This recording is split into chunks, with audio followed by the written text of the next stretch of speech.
Isang mapagpalang araw po muli ang ating pagbati sa lahat ng mga kaibigan at mga kapatid na sumusubaybay po sa programa ng What the Bible Says, Exposition of Biblical Teachings. Ngayon pong umaga ay makakasama niyong lingkod, Arnel Marcaida, sa pagtalakay at pagsagot sa mahalagang mga katanungan sa buhay pananampalataya. Noong nakaraan po ay tinalakay natin ang Biblia bilang liham ng pag-ibig ng Diyos.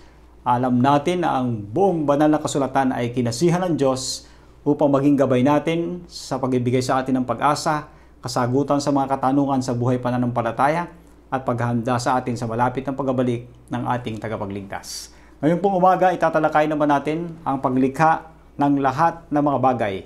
Creation, mga kapatid. Ang paglalang. Sino po bang gumawa ng sanlibutan? Paano dumating ang mga tao sa lupa? Saan ang galing ang mga bulaklak? Ang mga punong kahoy, mga ibon at isda, saan nga ba sila nagmula?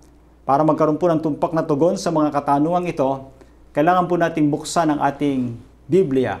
Ang aklat ng Diyos, mga kaibigan, ay naglalaman ng tanging tumpak na mga kasagutan sa mga katanungang ito. Ano po ba ang pinagmula ng material na sansinukob, mga minamahal? Saan nga ba nanggaling ang ating mundo? Sa Henesis 1:1, nang pasimula ay nilikha ng Diyos ang langit at ang lupa. Tunay nga po na sa talatang ito pa lamang ay pinapatunayan na ang Diyos ang lumalang ng langit at ng lupa.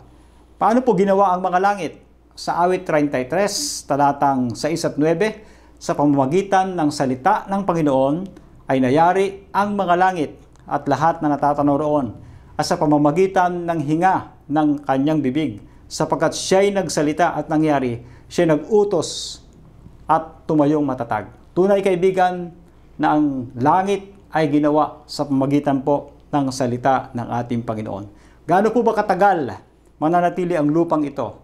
Sa awit 104, talatang 5, na siyang naglagay ng mga patibayan ng lupa upang wag makilos magpakailanman. Ang nagtatag ng patibayan po ng lupa ay ang Diyos, upang ito'y wag makilos magpakailanman. Matatag ito sapagkat Diyos ang mismong naglagay ng pundasyon. Sino po ba ang lumikha ng lahat ng mga bagay, mga kapatid? Sa Isaias 40:26 at 28, itingin ninyo ang inyong mga mata sa itaas at tingnan ninyo kung sinong lumikha ng mga ito na tinutuos ang kanilang hukbo. Ayon sa bilang, tinatawag niya sila sa pangalan sa pamamagitan ng kadakilaan ng kanyang kapangyarihan. At dahil sa siya'y malakas sa kapangyarihan, ay walang nagkukulang. Hindi mo baga nalalaman na hindi mo baga narinig at walang hanggang Diyos ang Panginoon, ang may lalang ng wakas ng mga lupa, hindi nanlalata o napapagod man. Walang makatarok ng kanyang unawa. Sinasabi pa rin po, mga kapatid, sa Hebreo 1:2 ay nagsalita sa atin sa mga huling araw na ito sa pamamagitan ng kanyang anak, na siyang itinalaga na tagapagmana ng lahat ng mga bagay na sa pamagitan naman niya ginawa ang sanlibutan. Tunay nga po, ang Panginoong Hesus ang siyang itinalaga na gumawa ng sanlibutan. Kaibigan, siyang main agent sa creation, sa paglalang ng mundong ito.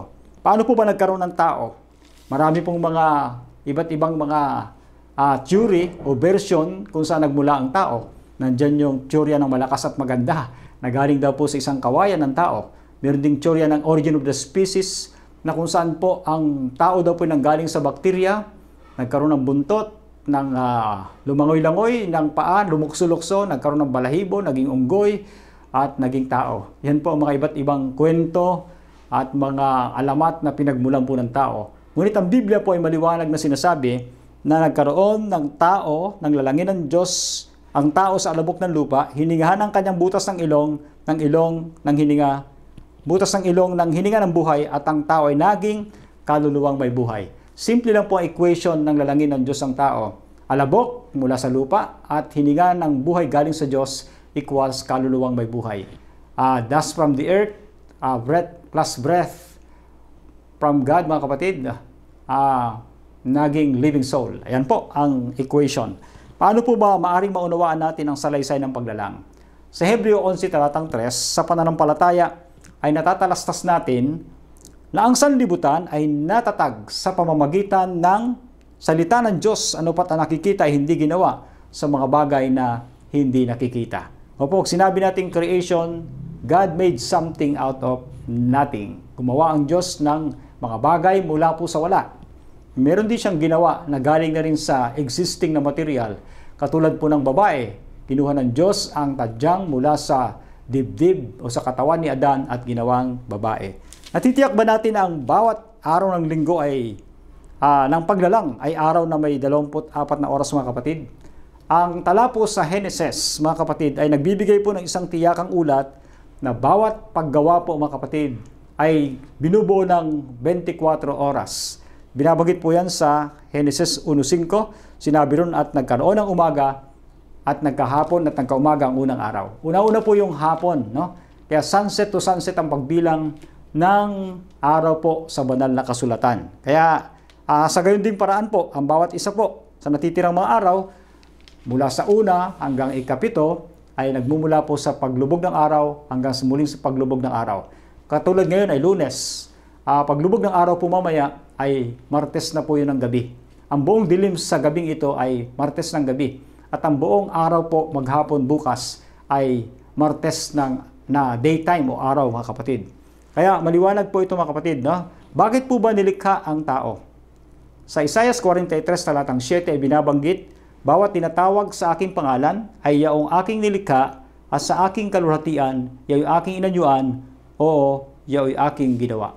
Ginawa po pala ang tao para magbigay ng kaluwalhatian at magpuri sa Diyos, mga kapatid, sa kanyang kabutihan. Sumamba, of course, sa manlalalang. Bakit po nilikha ang sanlibutan?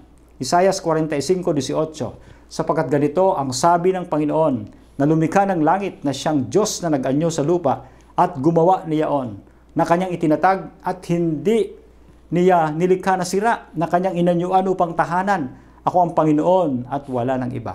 Bakit po nilikha ang sanlibutan? Nilikha ng Diyos ang sanlibutan para maging tahanan ng tao, minamahal na mga kaibigan. Pansinin po natin sa Job 38, talatang 1 hanggang Job 42, talatang 6.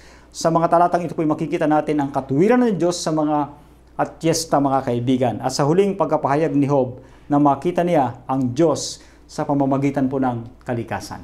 Okay, ano po ang pangunahing batas ng kalikasan na inilahad po sa Genesis? Unang kabanata. Sa katotohanan, mga kapatid, ang kabanatang ito ay nagpapahayag sa atin ng mga prinsipyo sa paglalang ng Diyos, mga kapatid. Una, no? Binabanggit ng Diyos ang batas ng liwanag. May kinalaman po ito sa mga kulay at kanilang pagkakabagay-bagay. Ang pag-ikot po ng ating daigdig, ang panahon ay nagsimula at pinakilos. Sa Genesis 1, talatang 3 po natin mababasa. At sa ikalawa naman, ang batas ng namamahala sa atmosfera ay binabanggit naman po sa talatang 6. Ganito po ang sabi, mga kapatid. At ikatlo, sa talatang 9, ang Diyos po ay nagbigay ng batas na may kinalaman naman sa hangganan para sa lupa at sa dagat. Sa ikaapat, itinakda ng Diyos ang batas ng mga uri ng kaharian ng mga pananim. Ang bawat isa ay namumunga ayon sa kanyang uri.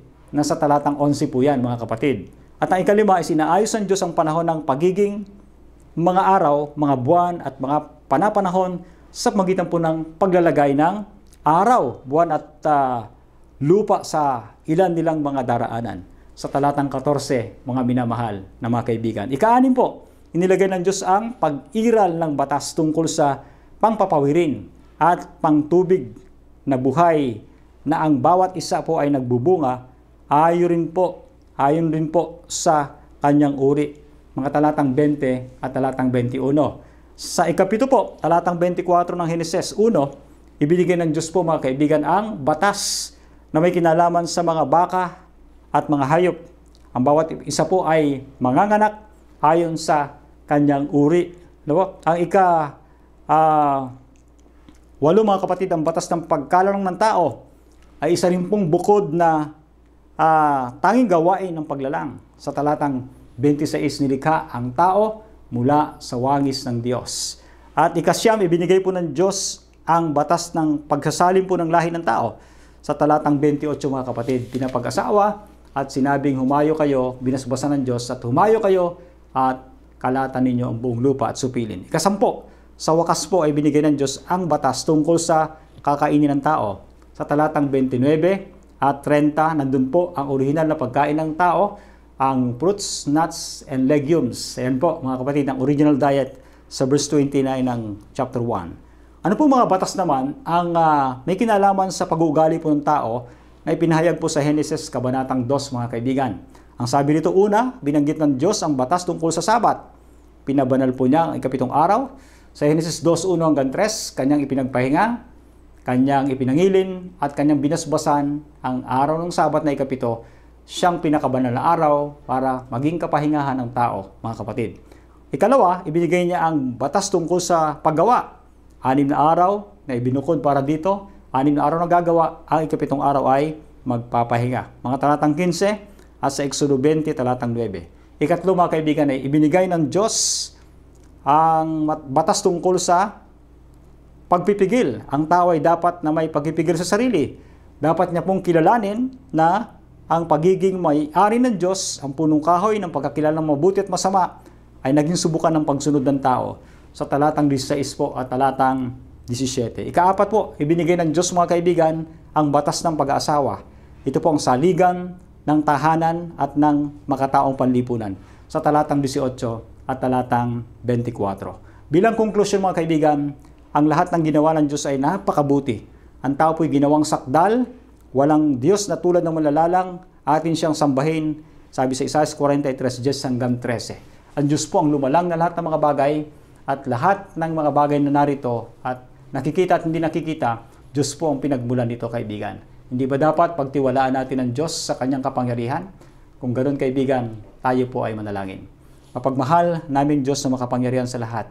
Maraming salamat po sa panahon at pagkakataon na kami nakapag-aral. Pagpalain niyo po mga kaibigan namin nakikinig sa programang ito.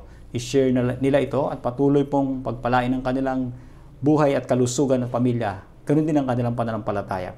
Nawa ang mga natalakay naming paksa sa programang ito ng What the Bible Says ay makatulong sa paglago at pag-unawa may kinalaman sa aming kaligtasan at higit kaming mapalapit sa aming Panginoon. Paniwalaan namin, hindi po ang tsorya ng mga tao, kundi ang tsorya ng Diyos, ang creation theory na nagsasabing ang tao ay galing sa Diyos, lahat ng bagay inilikha ng Diyos sa pamamagitan ng kanyang kapangyarihan at ng kanyang makapangyarihang gawa. Salamat po ng marami sa pagdinig sa inyong panalangin sa pangalan ng aming Panginoong Hesus. Amen. Amen.